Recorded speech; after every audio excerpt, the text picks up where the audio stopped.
What's up, everybody? Welcome back to the channel. In this week's video, I'm showing you the level crossing from 2010. I just completed my entire RC collection from 2010 to 2011, and in a few short weeks, I'm going to show you a video with all those train sets combined, so make sure to subscribe in order to see that. Getting right into this train set, this is a train set I had during my childhood, therefore it does have some playware because I used to play with my trains all the time and set them up everywhere, and just honestly see how long I can make the runs. So it does have some wear when I'm showing you the set. It's not brand new, but it's still an awesome set, and I'm going to get into that right now. At the very end of the video, I will show the box if you're interested in seeing all the sides of it, and if you do want to see the Lego instructions, you can go to lego.com and download them for free. Alright, the Lego set. First things first with this set, it is quite basic. You get your straight rails. Now you do get a set of 4 of them because these always come with 4 together, clipped together from the factory. You get 4 rails, you get your parts for your crossing. Now it's nice because this is a 2-lane crossing. Some train sets have a 1-lane crossing, which is just half of this crossing. And then we get our crossing poles. Now, for those of you train collectors out there that have seen other level crossings, there's all different types of train posts.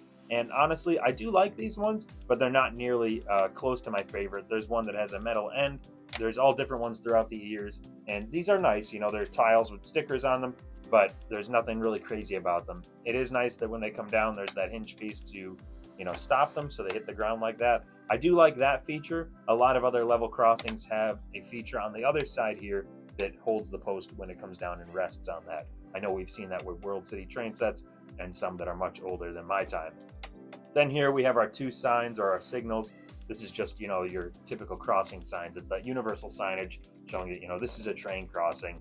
Caution, a train might be coming through, and it has that red light there, which would blink on and off if a train is coming through.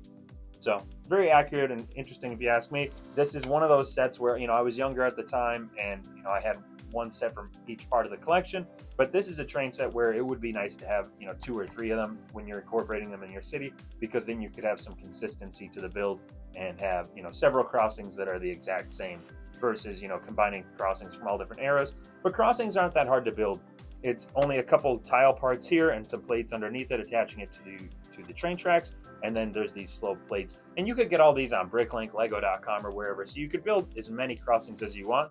The real only not so much difficult, but the only part that would be hard to recreate would be these crossing posts, whether you do a tile design to make these stripes or if you have to buy several more parts with those stickers. We do get one figure with this set. He's a construction worker or our train worker. He has the logo on the back of him, blue arms, orange legs, completely orange legs, orange torso. We've seen this torso in lots of other train sets. It's a very common one. Here's how many train sets it's actually in. There's not much uniqueness to this figure. All of the parts to this figure have been in other sets, but it's nice to add another figure to the train collection, especially when you're building many different train sets and you're building your train all over the place. It's always cool to have a bunch of little train workers.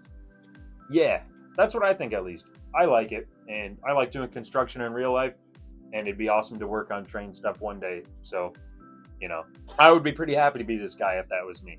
Next, we have the utility vehicle. Now, the utility vehicle is rather basic, but still pretty cool. I like the design on this one. I like how on the back we have this sloped kind of vehicle roof piece that shows like this is very realistic, because this is where the engine would be. This is where a lot of other mechanical systems would be in the back part of this. Then we have the very small cab. I mean, extremely small. It's one straight up window from the ground of this vehicle. He's quite snug in there, and that's honestly all the space you need for that figure to sit.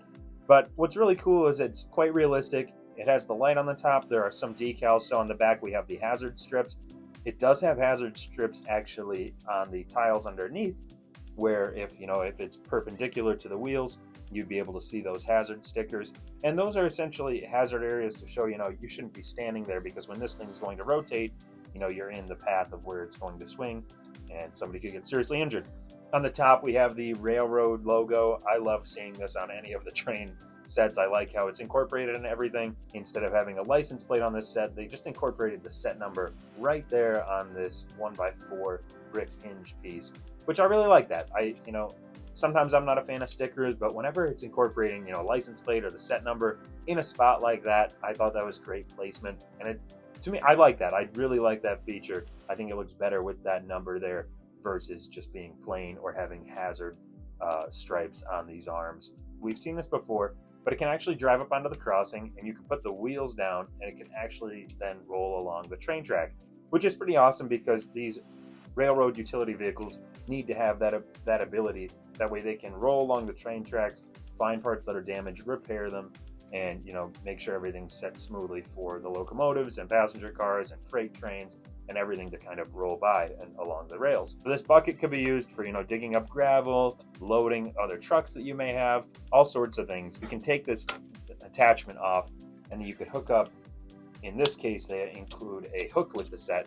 Now this hook is nice because it allows you to pick up whether it's pallets of stuff, really anything, because it gives you this piece here that you can attach to whatever you have, any sorts of Lego things. You could attach it to Lego bricks, crates, a small building, other vehicles, you name it, really whatever. But in this case, it's showing us that we can lift up the Lego train track, and then we could drive along the railroad and place new pieces of track, which I really love that feature with this set. In your Lego city, you can incorporate this vehicle here, holding up some rail and ready to place it in the next spot. And you can have Lego train workers, other construction workers here, holding the rail and ready to set it in place. And that's kind of how steel and iron workers work, is that there's usually somebody operating the crane that's picking up these large beams off the ground. They're going to place them, and then there's several men or women, there's several people next to that location ready to bring that steel down into the right location, and then they'll pin it and put it in place. And that would be the same situation here. It's really awesome to have a bunch of these utility vehicles, all different styles of utility vehicles from all the different train sets. It really just livens up the train and the Lego city. It makes it all more realistic, and it adds to those play features of what you can do with all the different vehicles. For example, the forklifts, other cranes, flatbeds, all sorts of vehicles that come with your train sets. That's pretty much it for the set. I mean, it was $20 retail. It comes with 138 pieces, one minifigure. That's all there really is to it. There's some stickers, but even though it's a simplistic set and it doesn't take that long to build, it's a very awesome set to add to your train collection. If you have other Lego trains, this is definitely one of those sets that you wanted to get at the time. And when they come out with, I would love to see a solo crossing again. We haven't seen one, I think, since this one. This was the last solo level crossing that we've seen for sale by Lego. I'm almost positive. It would be amazing to see another set like this, that retailed around $20, $25 that we could purchase for our train collections. Just like that, that's the level crossing from 2010. It's a quite basic set, but it is pretty fun if you ask me. I'm going to be showing the rest of the RC trains over the course of the next couple weeks, and then I'll be combining all of them. So if you're interested in seeing that, please subscribe. And if you enjoyed this video, please hit that like button. I appreciate it very much. We'll see you in next week's video. Happy building. Lego, my Jameso.